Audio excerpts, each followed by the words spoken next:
On a sea of destruction coming up next.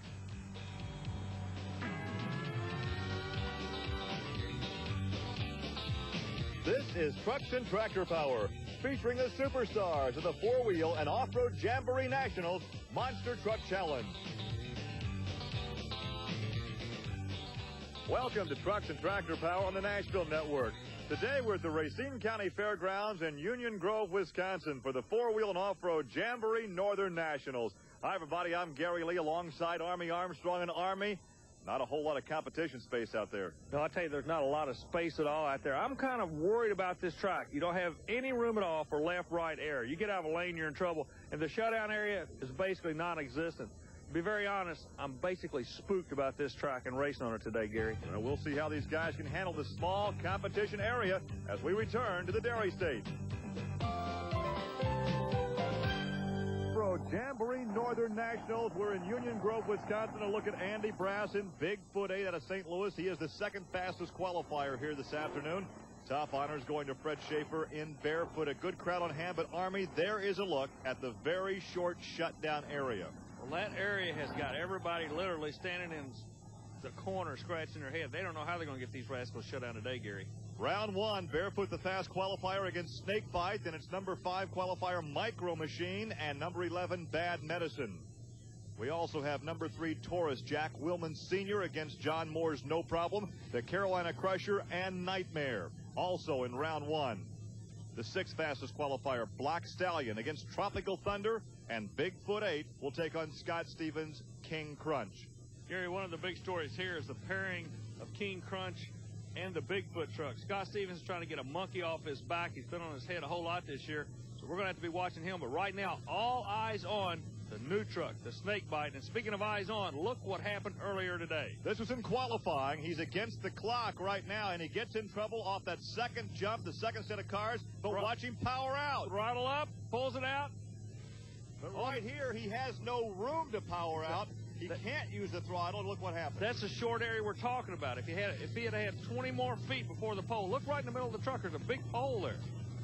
He just had to just roll with it. Speaking of rolling, this guy is on a roll. If you like Chevrolet, you got to know and love Fred Schaefer. Well, Fred Schaefer is the fast qualifier, which means he gets lane choice. These drivers do not like the lane that Snakebite is running in right now. And it's all Fred Schaefer, Army. What a clean run. Oh, here we go again. Snakebite's in trouble through the hydrant barrier, and look at that. Is anybody in the building?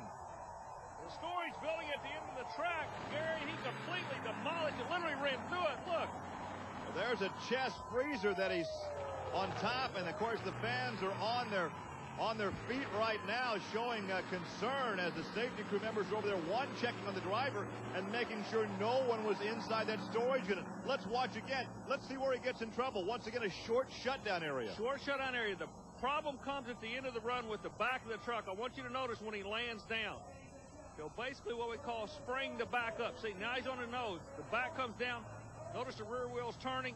He is just along for the ride. I wonder why they didn't hit the kill box to shut him off, though.